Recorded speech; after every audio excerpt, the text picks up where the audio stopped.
கலாத்தியர் 1:4 இப்படி நாம் வாசிக்கிறோம். அவர் நம்மை இப்பொழுது இருக்கிற இந்த பொல்லாத உலகத்தில் இருந்து விடுவிக்கும்படி நம்முடைய பிதாவாகிய தேவனுடைய சித்தத்தின்படியே நம்முடைய பாவங்களுக்காக தம்மை தாமே ஒப்புக் கொடுத்தார்.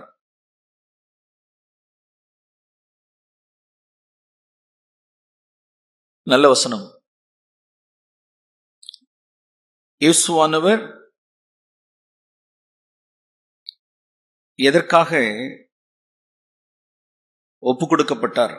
நம்முடைய பாவங்களுக்காக தம்மை தாமே ஒப்புக் கொடுத்தார் என்று வாசிக்கிறோம். இந்த வசனத்தை இன்னும் சுருக்கி இந்த 4ஆம் வசனத்தை வாசிக்கிறத எப்படி வாசிக்கலாம் அப்படின்னா,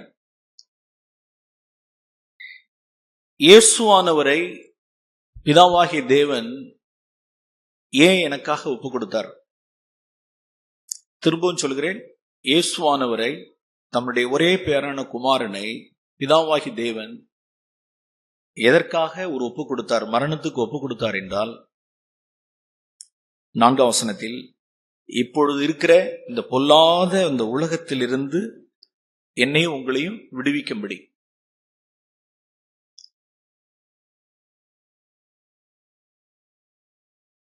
இந்த உலகம் நாம் காண்கிறதான இந்த உலகம் பொல்லாத உலகம். இந்த பொல்லாத உலகத்திலிருந்து இயேசுவே நீங்க எனக்காக ஏன் மரிச்சீங்க அப்படின்னா, எவ்வளோ கான்செப்ட். என்னுடைய பாவங்களுக்காக அவர் மரித்தார், பிதாவை வெளிப்படுத்தும்படிக்காக என்னை மரித்தார், அவருடைய சாயலுக்கு ஒப்பாய் மாற்றும்படிக்கு என்னை மரித்தார், என்னை தேவனுடைய வீட்டுக்கு கொண்டு செல்லும்படிக்கு அவர் மரித்தார். so many things. நாம் இந்த நாள்ல நாம் தியானிக்கிறது ஒரு காரியத்தை நாம் எடுத்துக்கொள்றோம். இயேசுவே நீங்க எனக்காக ஏன் மரிச்சீங்க, எனக்காக ஏன் ஒப்பு கொடுத்தீங்க அப்படின்னு ஆண்டவர் என்ன சொல்லுவார்னா, மகனே, மகளே, சகோதரனே, உனக்காக நான் ஏன் மரிச்சேன் அப்படின்னா, இந்த பொல்லாத உலகத்தினின்று நீ விடுதலை ஆகணும். இங்கதான் வாசிக்கிறோம், நம்மை பொல்லாத பிரபஞ்சத்தினின்று விடுவிக்கும்படி. ஏன் இந்த உலகம் பொல்லாததா இருக்கு? ஏன் why this world is evil? ஏன் இந்த உலகம் பொல்லாததா இருக்கிறது என்றால், இங்க வாசிக்கிறோம் பின்னால 1 யோவான் 5ஆம் அதிகாரம் 1 யோவான் 5ஆம் அதிகாரம்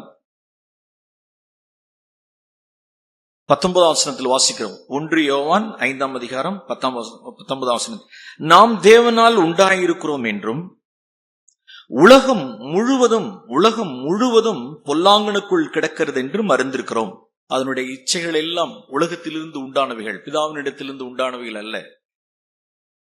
நாம் தேவனால் உண்டாயிருக்கிறோம் என்றும் இந்த உலகம் முழுவதும், இந்த பிரபஞ்சம் முழுவதும் பொல்லாங்கனுக்குள் கிடக்கிறது என்று அறிந்திருக்கிறோம். அப்ப மேல 18ஆம் வசனம், தேவனால் பிறந்த எவனும் பாவம் செய்யான் என்று அறிந்திருக்கிறோம். தேவனால் பிறந்தவன் தன்னை காக்கிறான்.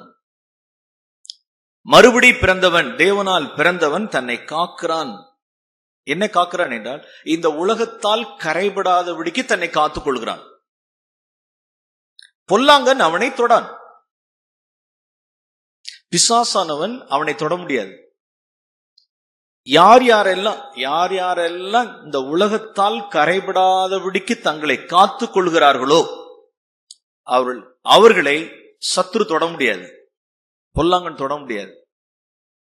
யோவானுடைய வார்த்தை. அப்ப இந்த பொல்லாத பிரபஞ்சத்திலிருந்து நான் விடுதலையாக்கப்படணும். அதுக்குதான் குமாரன் மரித்தார். இயேசுவானவர் இப்படி சொன்னார். ஆண்டவராகிய இயேசு கிறிஸ்து யோவான் 14ஆம் அதிகாரம், யோவான் எழுதின சுவிசேஷம் 14ஆம் அதிகாரம், யோவான் எழுதின சுவிசேஷம் 14ஆம் அதிகாரம் 30ஆம் வசனத்தில் இப்படி நான் வாசிக்கிறோம். இந்த வசனங்கள் எல்லாம் நம்ம இருதயத்தில் எப்பொழுது இருக்கணும். இனி நான் உங்களுடனே அதிகமாய் பேசுவதில்லை. இந்த உலகத்தின் அதிபதி, இந்த பொல்லாங்கன், இந்த உலகத்தின் அதிபதி, the ruler of this world is coming, வருகிறான். அவனுக்கு என்னிடத்தில் ஒன்றுமில்லை. இப்ப ஜீசஸ் சொல்ல முடியும், ஜீசஸ் தான் வாழ்ந்த நாட்களில் இதோ உலகத்தின் அதிபதியாகிய பிசாசானவன், சாத்தான் இதோ வருகிறான், பொல்லாங்கன் வருகிறான். அவனுக்கு என்னிடத்தில், என்னுடைய வாழ்க்கை வட்டத்துக்குள் அவனுக்கு என்னிடத்தில் ஒன்றும் இல்லை. அவன் என்னுடைய வாழ்க்கையில கால் ஊன்ற முடியாது. அவனுக்கு நான் இடம் கொடுக்கல. அவனுக்குரியது எதுவும் என்னிடத்தில் இல்ல. இந்த பொல்லாத பிரபஞ்சத்துக்குரியதான எதுவும் என்னிடத்தில் இல்ல. அவன் கால் ஊன்ற முடியாது. ஆகையினால் ஜீசஸ் அவனை பார்த்து சொல்ல முடிஞ்சிச்சு, கெட் பிஹைண்ட் மீ அப்படின்னு சொல்ல முடிஞ்சிச்சு. சாத்தானே, என் மேல உனக்கு அதிகாரம் கிடையாது, உன்னுடையது எதுவும் என்கிட்ட இல்ல அப்படின்னு அவரால் சொல்ல முடிஞ்சிச்சு. இப்ப ஒரு சீஷன் என்பவன், இயேசு கிறிஸ்துவை பின்பற்றுகிற ஒரு சீஷன் அல்லது தேவனால் பிறந்தவன், அவர் சொன்னது போலவே சொல்லணும். என்ன சொல்லணும் அப்படின்னா, அதான் இயேசு சொன்னது காரியம் இல்லை, இப்ப நான் சொல்லணும், நீங்களும் சொல்லணும். என்ன சொல்லணும்? இதோ உலகத்தின் அதிபதி வருகிறான், அவனுக்கு என்னிடத்தில் ஒன்றுமில்லை. இதோ உலகத்தின் அதிபதி வருகிறான், சாத்தானுக்கு என் குடும்பத்தில் அவனுக்கு ஒன்றுமில்லை. என்னுடைய வாழ்க்கை வட்டத்துக்குள் எங்கேயும் சாத்தானுக்கு என் மேல அதிகாரம் கிடையாது. அவனை நான் பைண்ட் பண்ணவும், அவனை கட்டவும், அவனை விடுவிக்கவும், அவனுடைய கிரிகளை அழித்து போடவும் தேவன் நமக்கு அதிகாரத்தை கொடுத்திருக்கிறார். எப்ப அப்படின்னா, அந்த உலகம் என்னிடத்தில் இருக்கக்கூடாது. இதோ உலகத்தின் அதிபதி வருகிறான், அவனுக்கு என்னிடத்தில் ஒன்றுமில்லை. ஜீசஸ் சொன்னார். இப்ப நானும் நீங்களும் சொல்லணும். இப்ப நான் சொல்லணும். இப்ப இந்த உலகம் அப்படிங்கிறத, உலகம் என்னிடத்தில் வராம இருக்கிறதான விஷயத்த ஒரு 5 காரியங்களை நான் சொல்ல விரும்புகிறேன். முதல் கூடுகையில ஒரு 3 விஷயம், 3 காரியங்கள். 2வது கூடுகையில ஒரு 2 காரியங்கள். இந்த பொல்லாத பிரபஞ்சத்திலிருந்து நான் விடுவிக்கும்படி. Number 1, entertainment of this world. உலக பொழுதுபோக்கு என்னிடத்தில் இருக்குமானால், உலகத்துக்குரிய பொழுதுபோக்கு, இன்னைக்கு உலகத்தான் அவிசுவாசிகளை பொல்லாத பிரபஞ்சத்துக்குரியவர்களும் எப்படி உலகத்தை பொழுதுபோக்குகிறார்களோ, அதே என்டர்டைன்மெண்ட், அதே பொழுதுபோக்கு ஒரு தேவனுடைய பிள்ளையினுடைய வீட்டில் இருக்குமானால், அவனுக்கு என்ன கிடையாது அப்படின்னா, சாத்தானை பார்த்து, சாத்தானே, என் மேல உனக்கு அதிகாரம் கிடையாது, உனக்கு என்னிடத்தில் ஒன்று இல்லைன்னு சொல்லக்கூடாது. உலகத்தினுடைய பொழுதுபோக்கு. 2வது காரியம், fashions of this world, especially sisters, வளர்ற பிள்ளைகள், வளர்ற வாலிப பிள்ளைகள் அல்லது பையன்களும் கூட, ஃபேஷன்ஸ் ஆஃப் தி வேர்ல்ட், உலகத்தினுடைய நவநாகரிகம். உலகத்தினுடைய நவநாகரிகம். இன்னைக்கு உலகம் முழுவதும் நவநாகரிகத்தால், ஃபேஷன்ஸால், fashions of this worlds are passing away. இந்த உலகத்தை அனுபவிக்கிறவர்கள் அதை தகாத விதமாய் அனுபவியாதபடி, காலம் குறுகினபடினாலும், உலகத்தினுடைய வேஷம் கடந்து போகிறபடினாலும், சந்தோஷப்படுகிறவன் இனி சந்தோஷப்படாதபடிக்கு அப்படின்னு வாசிக்கிறோம். கொரிந்தியருக்கு பவுல் சொல்றாரு. அப்ப fashions of the world, entertainments of this world, fashions of the world, உலகத்தினுடைய வேஷம், நவநாகரிகங்கள். ஃப்ரெண்ட்ஷிப் ஆஃப் திஸ் வேர்ல்ட், உலகத்தினுடைய ஸ்நேகம், உலக நட்பு. இந்த ஹால்ல உட்கார்ந்து இருக்கவங்க யாருக்குமே உங்களுடைய தோழர்கள் யார், உங்களுடைய ஃப்ரெண்ட்ஸ் யாருன்னு பாருங்க. உங்களுடைய ஃப்ரெண்ட்ஸ் சர்க்கிள்ஸ் யார், உங்களுடைய சொந்த பந்தமா இருக்கட்டும், வேலை ஸ்தலமா இருக்கட்டும், கல்லூரியா இருக்கட்டும், யாரா இருக்கட்டும்.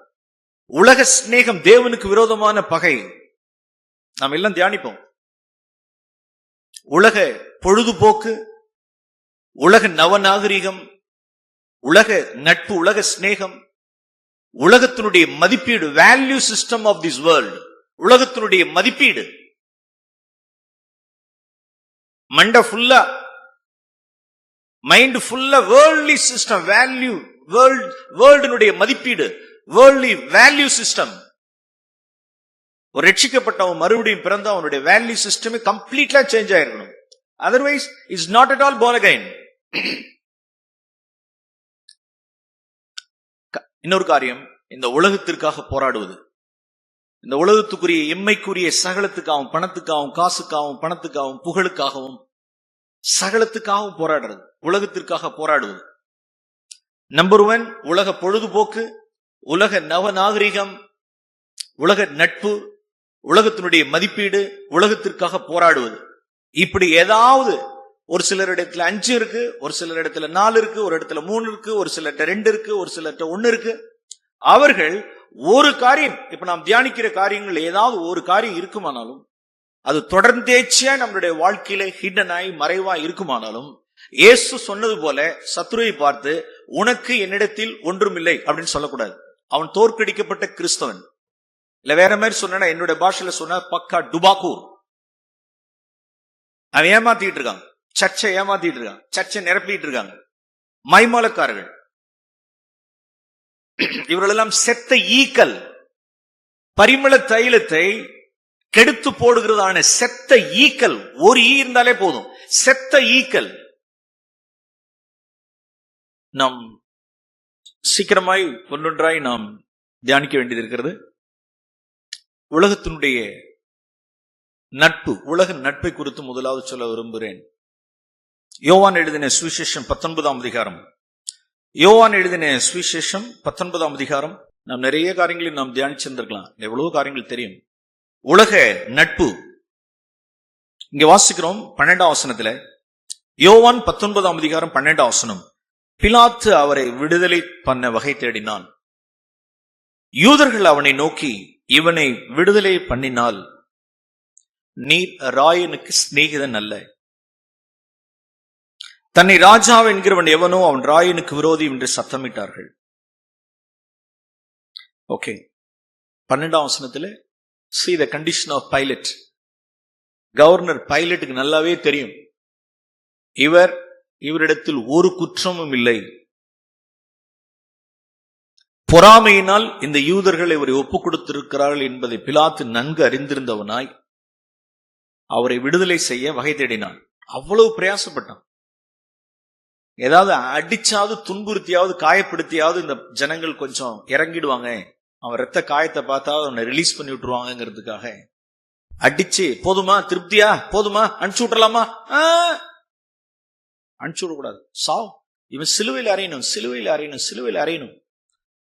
அவன் பார்த்து ஒரு தீர்ப்பிடலாம், அவன் பார்த்து தீர்ப்பிடலாம். கவர்னர் நான் ரிலீஸ் பண்றேன் அப்படின்னு சொல்லலாம். கேடுகட்ட ஒரு பரபாசை ரிலீஸ் பண்ணதுக்கு ஜனங்கள் சம்மதித்தார்கள். இவனுடைய ரத்தப்பழி எங்கள் மேல இருக்கட்டும், அவனை ரிலீஸ் பண்ணு. அப்ப அவன் ஒரு வார்த்தை சொல்றாங்க, அவன் இவனை விடுதலை பண்ணினால், இந்த இயேசுவை நீ விடுதலை பண்ணினால் நீ ராயனுக்கு, சீசருக்கு, ரோம அதிபனுக்கு நீ சிநேகிதன் அல்ல. இந்த வார்த்தை நம்ம இடத்துல வல்லமையே வரட்டும். இந்த வார்த்தை நான் இப்படி வேற மாதிரி நான் வாசிக்க விரும்புகிறேன். ஓ பிலாத்துவே, ஜனங்கள் சொல்ற வார்த்தை, ஆசாரியர்களும் அங்கு உள்ளதான அந்த உள்ள கூட்டத்தார் எல்லாம் அந்த கோர்ட்ல, ஓ பிலாத்துவே, நீ இயேசுவின் பக்கம் நிற்க விரும்பினால், நீ இயேசுவின் பக்கம் நிற்க விரும்பினால் இந்த ராயனுக்கு, இந்த உலகத்துக்கு நீ என்னவா இருக்க முடியாது அப்படின்னா, நீ சிநேகிதனா இருக்க முடியாது. ஆமென். உலகத்துக்கு சிநேகிதனா இருக்க முடியாது. எப்ப? இயேசுவின் பக்கம் நிற்க விரும்புகிற எந்த சீஷனும், இயேசுவின் பக்கம் நிற்க விரும்புகிற எந்த சீஷனும் உலகத்துக்கு, சொந்த பந்தத்துக்கு, ஜாதி ஜனத்துக்கு, வேலை ஸ்தலத்தில் உள்ளவர்களுக்கு, நம்மளுடைய ரூம்மேட்ஸுக்கு, நீ இயேசுவின் பக்கம் நிற்க விரும்பினால் இந்த உலகத்துக்கு நீ சிநேகிதனா இருக்க முடியாது. ஏன்னா உலகம் பகைக்கும். இந்த மே மாசம் வந்துருச்சுனாலே, இந்த ஏப்ரல் மே அப்படின்னு வந்தாலே, குழந்தை ஞானஸ்தானம், first communion, that's a religious tradition.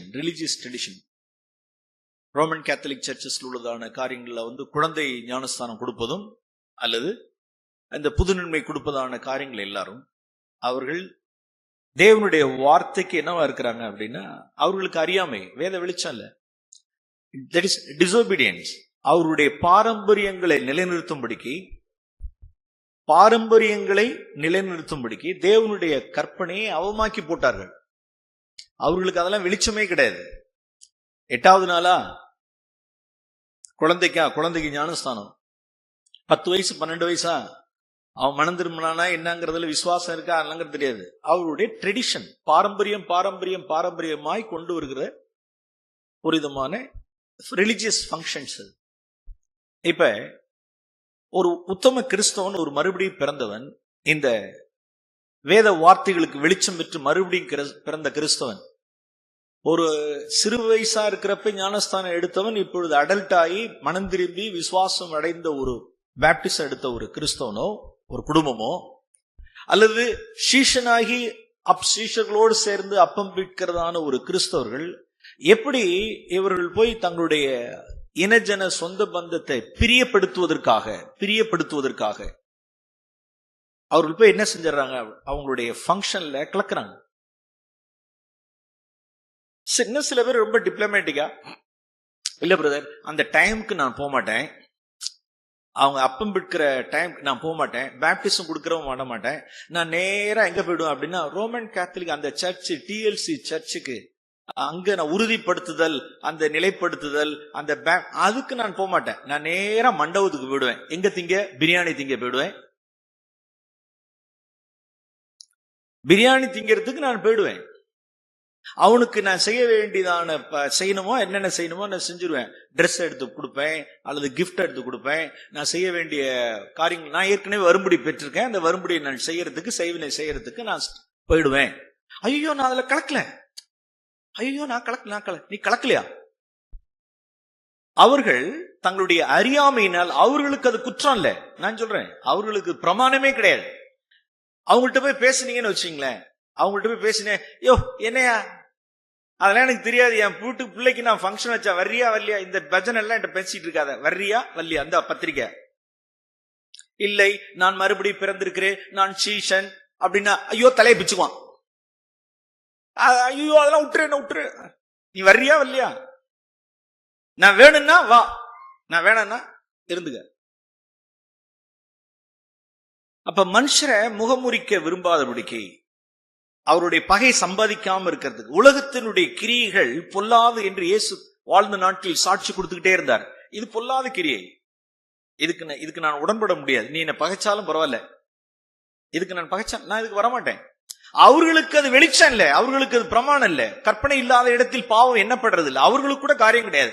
ஆனா வெளிச்சம் தெரிஞ்சு மனம் திரும்பி விசுவாசித்து பேப்டிஸ்ட் எடுத்து சபையில சீஷனாகி அப்பம் விற்கிற ஒரு சீஷன் அங்க போயிட்டு அந்த பிரியாணி திருட்டு அவன் தாரத்தப்பட்ட ஊதுறான்.